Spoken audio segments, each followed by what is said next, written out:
അപ്പോൾ ഒരാളോട് ദേഷ്യം ഇല്ലാതിരിക്കാൻ, അയാൾക്ക് നമ്മളോട് ഇങ്ങോട്ട് സ്നേഹം വരാൻ അസ്സലാമു അലൈക്കും പറഞ്ഞാൽ മതി.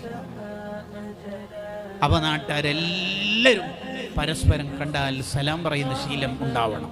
ഇസ്ലാം എന്ന് പറഞ്ഞാൽ സലാം സമാധാനത്തിൻ്റെ മതമാണ്. അതുകൊണ്ട് എല്ലാവരെ കണ്ടാലും അസ്സലാമു അലൈക്കും. ഹക്കുൽ മുസ്ലിമ അലൽ മുസ്ലിം, മുസ്ലിമീങ്ങൾ തമ്മിൽ കണ്ടുമുട്ടിയാൽ സലാം പറയണം. ഇസ്ലാം സമാധാനത്തിൻ്റെ മതം, അത് നമ്മൾ ജീവിച്ച് കാണിച്ചു കൊടുക്കണം. ഇതാണ് ഇസ്ലാം എന്ന് പറഞ്ഞത്.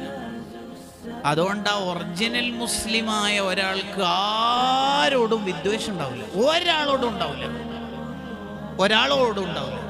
അയാളുടെ മതത്തിൽ ഉള്ള ആളാവട്ടെ, അയാളുടെ പ്രത്യയശാസ്ത്രത്തിലുള്ള ആളാവട്ടെ, അയാളുടെ സംഘടനയിൽ ഉള്ള ആളാവട്ടെ, അല്ലാതിരിക്കട്ടെ, ഒരാളോടും വിദ്വേഷം ഉണ്ടാവാൻ പാടില്ല. അതാണ് ഒറിജിനൽ മുസ്ലിം. അൽ മുസ്ലിമു മൻ സലിമ അന്നാസു മിൻ ലിസാനിഹി വയദിഹി. ഒരു മുസ്ലിം ആദ്യം അയാളിൽ ഉണ്ടാവേണ്ട ക്വാളിറ്റി എന്താ?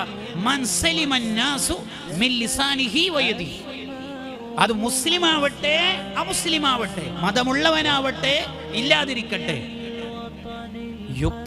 യുക്തിവാദിയാവട്ടെ, റാഷണാലിസ്റ്റ് ആവട്ടെ, ഡൊറാസ്റ്റിക് ആവട്ടെ, ആരും ആവട്ടെ, ഈശ്വരവാദി നിരീശ്വരവാദി എന്തായാലും ആവട്ടെ, മൻ സലിമ അന്നാസ്, സർവ്വജനങ്ങളും നിന്റെ ബുദ്ധിമുട്ടിൽ നിന്ന് രക്ഷപ്പെടണം, എന്നാലേ നീ ഒറിജിനൽ മുസ്ലിമാണ്.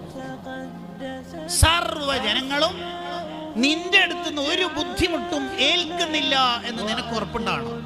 വാക്കുകൊണ്ടും പ്രവർത്തനം കൊണ്ടും ഒരാളെയും ബുദ്ധിമുട്ടിക്കാത്തയാൾ, അപ്പോഴാ മുസ്ലിം. MDM ഉപയോഗിക്കുന്നവൻ എങ്ങനെയാ ഒറിജിനൽ മൂമിനാവുക? ഓനെ കാണുമ്പോൾ തന്നെ ഉമ്മാക്കന്നെ പേടിയാ, ഓന്റെ വീട്ടുകാർക്ക് പേടിയാ. കഞ്ചാവ് കയ്യിലേന്തി നടക്കുന്നവൻ അവനെങ്ങനെയാ ഒറിജിനൽ മൂമിനാവുക? അവനെ കാണുമ്പോൾ തന്നെ പലർക്കും പേടിയല്ലേ? അപ്പൊ നമ്മളൊക്കെ സലാം പറയുന്ന ശീലം ഉണ്ടാവുന്നതോടൊപ്പം എല്ലാവർക്കും നമ്മൾ സലാമത്ത് നൽകുന്നവരും ആവണം.